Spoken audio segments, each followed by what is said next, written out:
Кече жогорку кеңеште көтөрүлгөн маселе боюнча Кызыл Туу айыл өкмөтү, айылдык кеңешинин төрагасы жана Кызыл Туу айыл өкмөтүнүн 3 тургуну жогорку кеңеште Аркыт айылын көчүрүү жөнүндө маселе көтөргөн.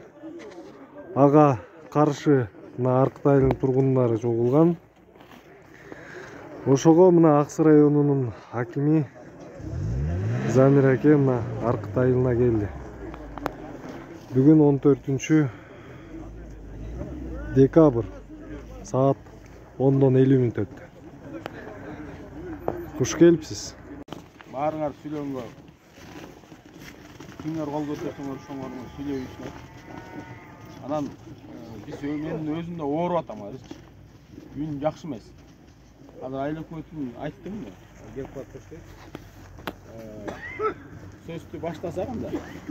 Азыр кече бул маалыматты мен түштөн кийин мага WhatsApp'tan түштү. Анан кийин дагы экөө чалды мага. Ошол WhatsApp'tan көрүп, мына маселени тактагандан кийин кечинде ушу арыз жазып атып элек, бош болосузбу, эртең сизге баралы деди элек, эл мени чогулуп арыз жазганда. Ушул маселени бир карап, туура чечим чыгарып бериңизди суранабыз дегенде мен айттым. Элге мен өзүм барам. Убары болбой эле койсун. Мен барып ушул жерден барып жолугуп, элдин үнүн угайын. Анан ошого карата анан кийин биз керектүү жактарга жеткизип, ошого карата чечимди чыгарабыз деген маселени айттым. Тургундарын айылдан эксперттер өзүнчө заключение чыгасын, бирок айылдын эли көчкөнгө макул эмес деп туруп жооп берип койгонбуз. Бизчи жооп бергенбиз, бирок кече ошо делегаттар шайланып, ошол жак менин угушум боюнча делегаттар шайланып, ошол жерге барып туруп арызын тышташып келиштир. Именно Кызышаев колуна бергендей. Кызышаев тапшырманы берген экен, ошон үчүн жогорку кеңештин депутаттарынан комитеттен карашты. Мага айыл өкмөт башчысы уруксат сураган, ушинтип Сары Челектин жана делегаттардын курултайга кеткен делегаттардын суроолорунун ичинде ошо Сары Челектин коругунун немеси бар эмес беле? Маселеси көрсөтүлгөн. Ошону неметкенге бизди чакырды деген. Мейли бар чакырса барып келгиле деген. Ошону кетишкен. Бирок кеченки YouTube'дун маселеси боюнча азыр сиздер мен деле көпчүлүгүн туура эмес көрдүм. Муну шашпай, анализдеп, эл менен чогулуп, сүйлөшүп, такташып, керектүү сунуштарды айтып, анан кийин барып турган маселени караш керек эле да. Анан кече дагы жогорку кеңештин депутаттары туура чечим койду. Мен аягына чейин YouTube'дун аягына чейин көрдүм. Бул жергиликтүү бийликтен аким, губернатор келип, анан ошолордун сөздөрүн уккандан кийин анан тыянак чыгарабыз деди. Ошон үчүн азыр сиздердин арыз муңуңуздарды угалайын да, анан ошондон кийин сөздү баштайм. Өздөрүнчө неме жасап, заявление жасап, элдин атынан, бир топ элдин атынан барышып алып заявление жасап, көчүрүш керек, экологияга жамылышып алып, бул жерди бузду, сусду. Мына биздин айылдар билет, ушу канча жылдан бери экология сактаган эл да. Эл болбосо качан мына келген, мурдага келген директорлор болгон, кырып, дарагын дарактай эмелерин саткан. Эми аны алма өтүп кеткен иштер. Аны айтпай да бер. Эми бул биздин өкмөт айыл башчы өзү ушундай жашыруун элге билгизбей неметип барып, ошондой заявить этип элдин мына эки элди араздаштырганга чейин барып атат да кодурап. Элдер берде мына нааразы болуп атат. Тияктай карапайым эл билбейт деле мисалы үчүн Кызыл Туудагы. Анын эч тиешеси эле жок. Берде бир 5-6 адам бар. Байып алган, эметип алган, аны кийин комиссия өзү айтып берет элдер. Кыскача айтып коелу азыр. Мына туугандарым кече сүйлөп, өзүнүн ойлорун айтып эме кылышты. Туп-туура сүйлөп, так сүйлөп, баардыгын эме кылышты. Бул деген 5 тиги айыл өкмөттүн башчысы баш болуп алып, элди токтотуштун ордуна козутуп, уруштурганга чейин барып атат. Мына элде биздин балдар азыр напряжен туруп атат, жини келип. Абдан чатак. Муну азыр алдын алып эртелек чара көрүлбөсө чатак болуп кетет. Бул мурда да бир жолу болгон.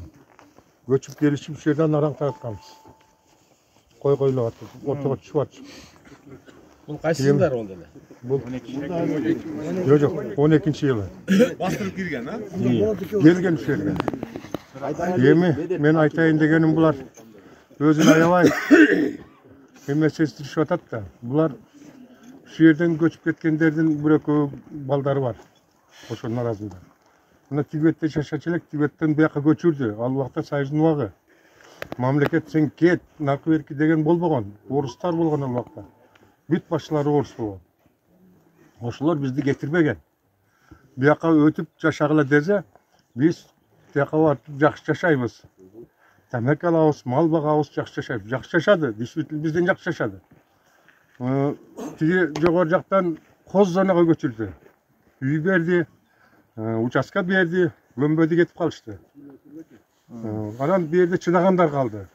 Жыртык өттүк, жыртык шым менен күлтүр чаап, чөп чаап, иш кылгандар жашады да. Абдан кыйынчылык менен жашап жүрдү. Вот ошо чыдагандардын балдары ушулар. Чыдагандардын баары кетип калды, жок азыр. Бир экөөчү эле калбаса жок. Эми биз заповедник болсун, ошо жер жакшы болсун деп Кешкада жакыптарынан бирөө тап иштеген бедиктерди. Давление жерлери түшпөй жаткан болсо дагы делечи баягы көчүрөбүз деген баягы устан репрессияга келип калган деп бул жерге. Ошол аркылуу эми бизге Аркыттын жамааты ушунча 1400 киши жашайбыз, 246 кожолук адам бар бул жерде. Ошо өкмөткө карайбыз, өкмөттүн кандай кылып бизди көчүрөбүз деген ойлоруна келген, мен түшүнбөйм. Ушуга бир жакшы чара колдонуп берсеңиз, жакшы немеге жыйытып алып берсеңиз, Аркытыбызга төтерен ишеним менен кайрылып атат ошонун үчүн бизге. Ошо менен айтасыз, ушут дайыма ушутуп, агыштып, немени жүрө бериңиз ушудан. Бұл тұрместе екі елді қағыстырып берді тұтышты. Мұны ұйыштырған шеге жаңа тура айтты. 5-6 киши. Алар бүт бары дайынды бары билинет не болады. Ошо жаңа кетип бекинип барып айткандар дагы ошол турду. Эми бизге берди, бизгече жаңа YouTube'да көрдүк ошо жаңа болатын докладын. Докладты жазганда эми ал эптеп жазып коюптур. Көп нерсе түшүнбөйт экен, коркун экенин билбейт экен. Түшүнүгү жок. Эми сизден сурагычы. Бизге ошо жанагы болотун доклады копиясы. Ана жанагы бердик, биз наркы бердик комиссияга деп атыр. Немезе, кагаз берген да. Ошону копиясы керек. Окуйлучу, эмне деп жазган? Эми алар кече жазганы менен эме акыры жанагы кичинекей кара бала жок, томолок. Коммерсант экен, магазин дейт. Тамаш дейби, ошо билетпи, Кызылтуда отуруп алып, анан токсон түтүн жашайт, адам ашып кереги жок болбойт, өзүнчө эле неме болуп аткан ошо бала. Эксперт билип аткан. Эми баламдын убагында ошо 60 жылдарында секретарь бекен мынча. Тура элек болчу. 70 жыл болду. Ошо да. Эми ушуну көрөлүчү. Ошо баргандарды мен ошо көрсөтө да жакшы тарткан экен баргандарды. Эми жанагы райш деген отуруп. Жанагы алар кече ошо болот деген айттык, суу ич албай калдык деп. Райш деген акеп келгенби? Жок, ал башка сүйлөбөт ал. Ошол райшты гана немеси туруп бассейн туруп суудун жээгине буруп туруп бассейн туруп алган. Анан ага жай менен келдирчү. Анан дагы биз күнөөлүбүз. Жанагы молдоз отуруп жылгындык болот. Молдонун айланан мектептин корозуна кирип тамсалап алган. Ускошу молдо чыккан. Эми баягы неме эмес, өчөшүкүн эмес. Бирөөгө сын таккан адам өзү таза болуш керек да. Эмне үчүн андай кылат? Анан кийин ошо жана жазган көччү мындай деп болуп үйрөткөн константты адагы дайындуу. Şu айлык кеңеште Булгак Сабызда депутат болгом, мен да көп нерсени билем. Ушул жерде суулуу өскөм, ысык суугуна чыдап, биз ушул жерде чоңойдук. Айтып кете турган негизги нерсе бар да, булардын азылганы мал кел болуп атат. Союз малында малга чекит коюлган. Союз малында. Биз ошол кыйынчылыктарды чыдап, жеңип жашап келгенбиз. Ана баягы переворот, развал болгондо баардык нерсе развал болгон. Эптеп Акаевдин малы келди, анан кийин жашагыла, выживайте деген болуп калган, туурабы? Ошо менен малга чекит деген болбой калган. Биздин күнөөбүз могу элдин ошо мал менен жашап келдик. Туугандар, туура түшүнүңөр. Азылган жери бир жагы ошол. Малга азыр чекит жок. Биз азыр малга чекит койгонго деле биздин эл Буга деле даяр. Биосфера бар, ел бар. ЮНЕСКОда жазылган. ЮНЕСКОда жазылган биосфера бар жерде ел эч жака көчпөйт, ошол ел жашайт деген. Эми бир аз нарушениябизди айтып коюш керек. Ана муногу барып туруп, муногу барган жана балдар боюнча мен айта турган сөздөрүм, булардыкы биздики незаконный, ана бул законный деп сүйлөгөндөрү өздөрү незаконный жерлери көп. Мына магазинди салган мектептин алдына төрөкул эке турабы? Законный ушу. Ушул жактарында бир карап көрүңүз. Арак жанагы китайский эме дегендер ошо сүйлөп атат, эми жанагы президентке окшоп сүйлөп атат, ау немесине барып алып. Мына убагында коллектив болуп иштеп жүргөнбүз ошо балдар менен. Бир жакшынакай эле жүрчү элек, эмне эле баскан аларга мен билбейм. Иншалла. Ошон үчүн мындай туура көз караш кылайлы. Моногул эл Самаш деген баланы айтып атам мен. 12 миллион доллар. Могу эл ошо ысык суукка чыдап жашап келген. Корукту мына мен өзүм ата энемдин ордуна күлтүр чапкам. Күлтүр чап. Булар бир чырпык сайган эмес. Жетекчиси келди, айылдык топтор турат. Мен Аркыттын жаңак маселеси боюнча суроо буларга жооп берип коеюн. Бардык силер да билип алгыла, өкмөт өзү билет. Жаңак менен ызычуу болот деп. Жаңак ызычуун дайыма Аркыт жери, Аркыт эли базып жүргөн. Канча тополон келгенде өкмөт өзү база албаганына көз турат. Биз мына ушул жердеги элдер менен канча болгон убакта баратада биз базып жүргөнбүз. Органдын балдары турат, алар да билет. Биз барып койгула, талкалап киргенге силерге жок дегенде мына күбөлөр бар. Даже мен азыр түшүнүк кат кылып жазып берем. Мына жерде турат. Начальник фонд турат, Нурсултан. Жылга келет. Нар жагында подчинениялар турат. Булар жылга келет. Мен ушул жерде жаңа алгычмын. Коммерсантмын. Өзүмдүн пешенеттерим менен ушул элдин жаңагын алып, ташып, элге пайда кылып атырмын. Бир эле Аркыт эмес, ошол Кызыл Туу айыл өкмөтүндө жашаган тургундарга деп кыйналып жашаган үй бүлө 100 адам деп депутаттарды ортого салып, директор мына жаңы келди, буга чейинки директорлорду ортого салып, 100 киши, 150 кишиге чейин уруксат берип, квитанция жазып берген киши. Эми мен бул ишти жамандабайм. Эли өзүн жарга такашып атыр мына. Биз ошолорду киргизип дагы 10 күндөн уруксат берип тугандар. Жаңак теришип жүрдүбү? Жаңактарын биз алып, акчасын нак берип жүргөн бала менмин. Арабызда дагы бар мына Канатыке алган, Анаркул 4-5 бала ушул жердегилер алып, ошол жаңагын акчасын төлөп берип жүргөнбүз. Дагы биз жаманбыз. Андай болбойт. Ассаламу алейкум. Биринчиден урматтуу аким, милиция кызматкерлери биздин үндү угуп, элибизге келип бергениңизге рахмат. Биринчиден мына айыл өкмөт туру, мен айыл өкмөткө суроо берейин дедим эле. Кече жогорку кеңешке бардыңыз. Бу жерде Кыргыз Республикасында бардык жарандардын укугу бирдей. Сиз ушул жерде угуп отурдуңуз. 300гө жакын түтүндүн укугун тепселеп, мына бардык айтып атыр. 2 күндөн бери давление болгондор бар бу жерде. Сиз ошол жерди токтоткондун ордуна, наоборот, ошолорго кошулуп, мына аким билбейт экен барганыңызды. Аларды эки элди сиз козуттуңуз. Буга сиз жооп беришиңиз керек. Экинчиден, ушул жерде 300 элди жылгын, Сарымсак булуң, Кызыл Тууга көчүрүп чыгып бергиле деген талапты койдуңар. Силер ошондой эле жериңер көп болсо, ошого башыңыз жетсе, көптөгөн Кызыл Туу айыл өкмөтүндө мигранттар кыйналып жүрү. Жерге жетпей, үйгө жетпей. Ошолорго жер бөлүп бергенди ойлонбойсуз? Монча элди суукта какшатып мындай ызаланткандын ордуна. Үчүнчүдөн, болотоке дагы сиз дагы өзүңөр ок бердиңер кече. 90% дотацияда отурабыз деп. Ошо дотацияга тыккан мына экөөңүзгөр. Аны элдин бардыгы билет. Мына урматтуу аким, келип бергениңизге дагы бир жолу чоң рахмат. Мына ушу жетекчилерге ушунча элдин укугун тепселегендиги үчүн жоопко тартып, мыйзам чегинде жооп беришин биз талап кылабыз. Биздин талап ошо. Мыйзам чегинде жооп берсинби туугандар? Болду. Токтоттуңла айыл өкмөт туугандар. Сен мага WhatsApp'tan жана ушул маселени ушул айтылган маселенин баарын бергенсиң. Мен сага ушул WhatsApp'tan да жооп бергенмин. Бул маселе кандай болду, эмне болуп атканын. Бул маселени Замирек Пешенов сиз да билесиз. Мен кетип атканда сизге айтып кеткем.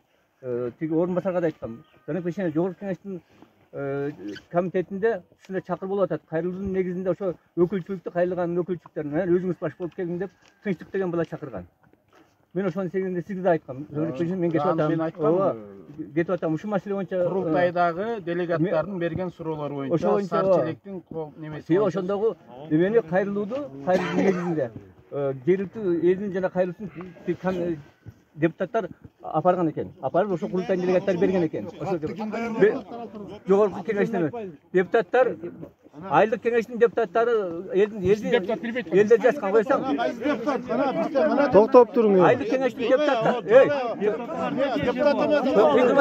Мен жооп берейин. Ошол маселени документтин көрөсүң, ошо депутаттардан сурайсыңар. Ошо элдин атынан барганын, эл жазып бергенин, анан ошо маселе боюнча Арктын депутаттары барбаган. Бөлөк депутат бөлөк да. Жок, кой тур. Чакырып барбай калганбы булар? Бул чакырбайт да. Мен чакырбайм. Депутаттар менен мешем жок. Мен аткаруу бийлигимин. Анан жок, союлчулар мен суроого жооп берейин да. Мунурдин сага ушуну сен жооп бергем. Жогорку кеңештин комитетинде кеңештин төрагасы барган экен, комитетке бериптир. Комитеттен тыштык деген бала чыкты. Айлык өкмөтү сиз ошо жана каттын өкүлчүлүгү менен бияка келесиз деп. Мен Замир Бешеневичке дагы кайрылдым, замына дагы кайрылдым. Мен ошол жака ушу чакыруу боюнча кетип атам. 4-5 адам менен сөйгө айткан жок. Мен айтып ошол адамдарды гана алып келесиң деди. Ошо ал маселеде кой турбайсың. Ал маселеде ошо жазган эменин элдин атынан келген өкүлчүлүктү чакыр деди. Айлык өкмөт катары сиз келесиз деди. Мен ошону чекте айтып бердим. Сен ошо өкүлчүлүктү алып кетип атам. Силер чыгып туруп жооп кеңештин комитетинен сурагыла. Кимдерди чакырган? Ошол комитет менен бардык. Ал жерде сүйлөгөндө элдин сунушун ал эме окуду. Бирок мен сүйлөгөндө могу чың алуу жылдан жылга болуп кетип атат. Ушуну убагында токтотушубуз керек. Мен ал жерде силер көчүрүп жол элдин кое тур деген жерин жок, кое тур. Ошол жерде айттым, бул бир жактуу болуп чечилбеш керек. Сөзүмдүн аягында уккунуң. Бул эки жактуу болуп чечилиш керек деп анан комитетте мен токтотуп январга калтырганбыз. Себеби баары ушу экинчи жакта угуш керек деген мааниде калтырдык. Андан кийин комитеттен чыгып алып дагы себеби шашылып калды эле. Комитеттин төрагасынын эмесинде ушу сөз болду. Анан комитеттин төрагасы сөзгөнөн дагы бул маселе эки жактуу болуп чечилет деп январга калтырып ушул сөз калды. Ошо менен калды. 1 минут. Мына сиз азыр дагы айтып атасыз. Туруңуз. 1 минутте. Төрөкулке, сиз аз дагы айтып атасыз. Элдин үнүн жеткизип окуду деп, а? 8000 адамдын атынан сүйлөп атыр. Ошону айтып атыр. Жок, ал жерде катта туруп. Мына биздин айылдан башкасы 8000. Сиз айыл өкмөт болуп билесиз, мен билем. Мен депутат эмесмин. Сиз элдин өкүлү эмесмин. Элдин үнүн деп туруп, мен уксаңыз, мен уктум го сизди. Az 1 минут. Азыр кайым кайтышасыздар. Мен кеткенден айтышым. Бери кара, бери укла. Мен силердин үнүңөрдү угайын, суроолорду тактайын деп келип атам. Анан тартип менен сен суроо бердиңби? Мен жооп берип Бери укла. Суроо берип атканда сиз унчукпаңыз. Сиз жооп берип атканда бирөөңөр суроо бербейин. Мен угайын, кычылдасаң. Если запрет мыйзамдар бар. Жок, сен ошо сөздү Быстро, болду. Деген эмне? Быстро, теге болду.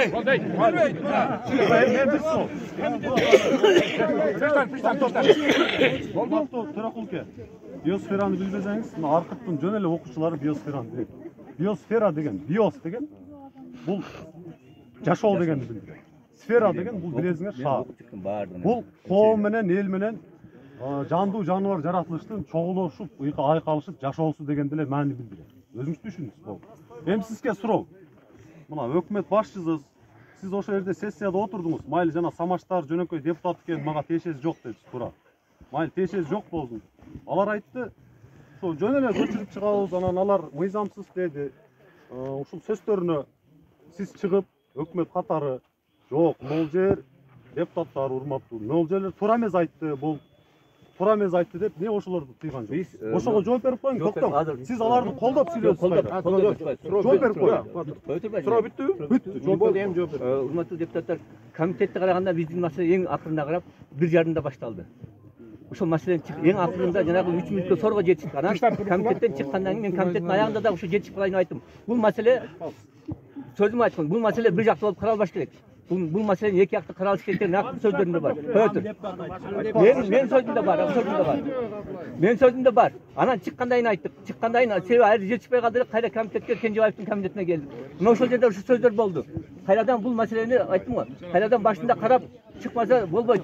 Тиги министрдин алдына айттык. Бул эки актуу болуп каралыш керек. Себеби мен да билем да, эки актуудан сөзү угулуш керек деп айтып көрсөттү. Самаш жалган сүйлөдү жана.